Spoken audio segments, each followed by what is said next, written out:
Yo, what's up, YouTube? Siobhan Monroe Show. Today we're doing Michael Jackson. And Diana Ross, The Untold Love Story. The detail. Shout out to the detail. So let's get into it. Michael's love for Diana started off as a childhood crush, but developed into a teenage infatuation. They only became close when Michael came of age. His brother Jermaine mentioned in his book, "I know Michael has always loved Diana. From when he was a small boy, he knew he wouldn't be able to act on his love for her until he became an adult." By the late 1970s, Diana Ross and Michael Jackson flirted wildly in public, and numerous reports at the time speculated whether the two were having a romance. But was there any truth to this? Did Michael Jackson's obsession with Ross extend into a full-blown affair? Or did the two stars use the speculation to benefit both their careers? Probably. Welcome to the detail. Michael Jackson first met Diana Ross at age 10 when he and the other four members of the Jackson 5 auditioned for Motown Records, in which Diana was the label's most shining star. Paving her own career outside her Supremes fame of the 1960s, Diana first saw Michael and his brothers performing for a charity show. Although untrue, what was fed to the media was that Diana Ross discovered the Jackson 5 and used her connections to propel them into superstardom. When he and his brothers signed to Motown and the family were looking for a place in Los Angeles, Michael moved in with Diana. Michael used to tease his brothers, call her his girlfriend, and wouldn't let anyone near her. In 1977, Michael Jackson accepted the role as the Scarecrow in the film adaptation of The Wiz. Great movie. This was largely due to his longtime friend, Diana Ross, who was named to play Dorothy. However, it was speculated that Ross would only get the part if she could get Michael Jackson, a teen idol at the time, to take part in the film as well. As at 33, she was considered too old for the part. Pauline Kael, a film critic, described Ross's efforts to get the film into production as perhaps the strongest example of sheer will in film history. Michael Jackson's mother, Catherine, once said, when Diana Ross was named to play Dorothy, Michael had further incentive to land a role in the movie. He'd been in love with her ever since he and his brothers had been her house guests. "You're not pretty until you start looking like Diana," he would tease LaToya and Janet. Jackson biographer J. Randy Taraborelli recounted that in 1977, while on the Wiz shoot, Michael Jackson and Diana Ross would regularly go out at night attending parties in New York Studio's 54 nightclub. One of Diana's assistants said he had been trying to get hold of the both of them all morning as they were late for filming. Eventually, they got hold of them on the phone and was surprised to find they were in his apartment and that she had apparently spent the night there. Later on during the shoot, Diana was apparently overheard talking to some girlfriends of hers and said to one of them, "Well, I'll tell you one thing, Michael definitely isn't gay." When this assistant asked Michael if anything had happened between them, Michael said, "You'd have to ask her that." What? This flirtation between Michael Jackson and Diana Ross would continue for years to come as Michael's infatuation grew. But Diana never took the relationship seriously because of their 13-year age gap. Although this was never an issue for Michael, Diana, on the other hand, could not overcome the taboo of the age and their association when Jackson was a child. She was fearful of how this would impact on her public image and thus her career.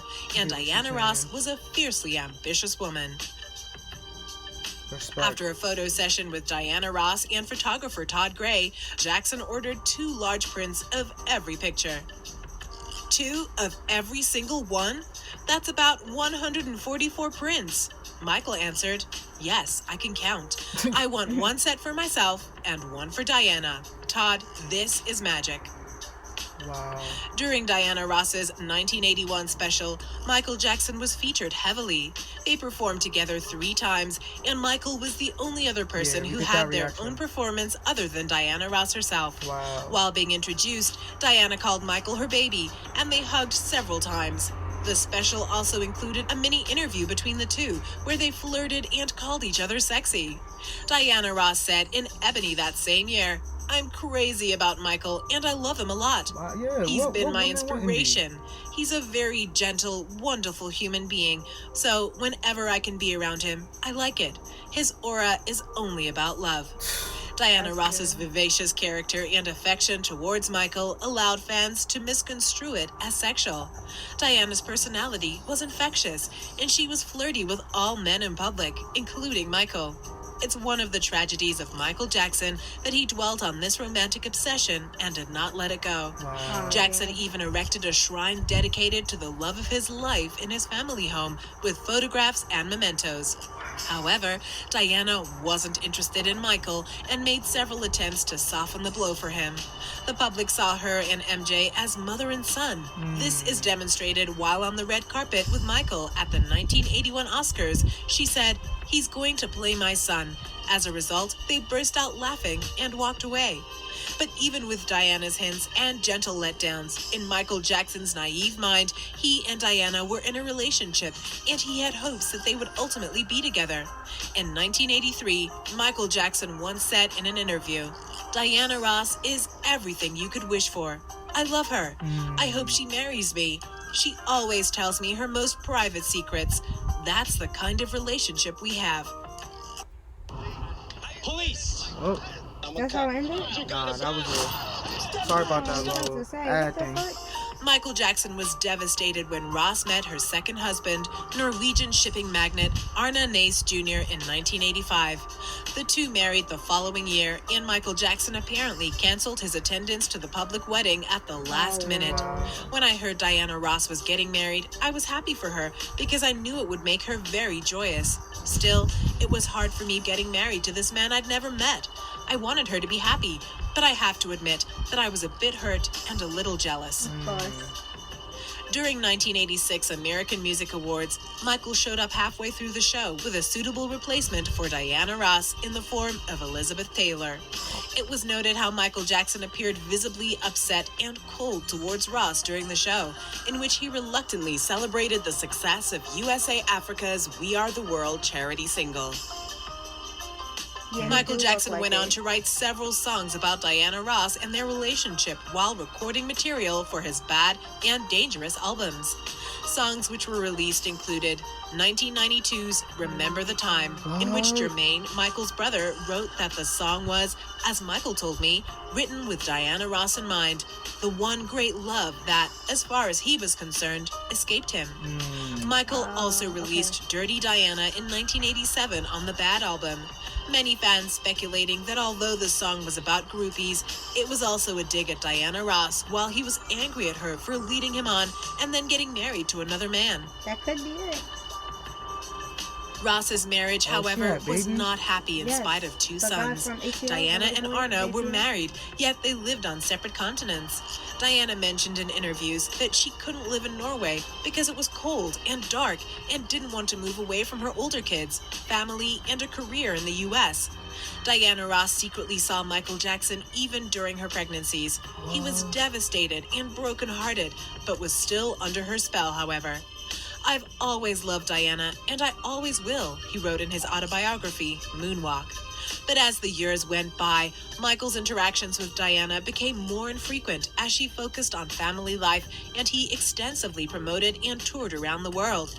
In 1991, Diana Ross told the Rock Hill Herald that when he wants to see me, he sees me. When he doesn't, he kind of closes the door.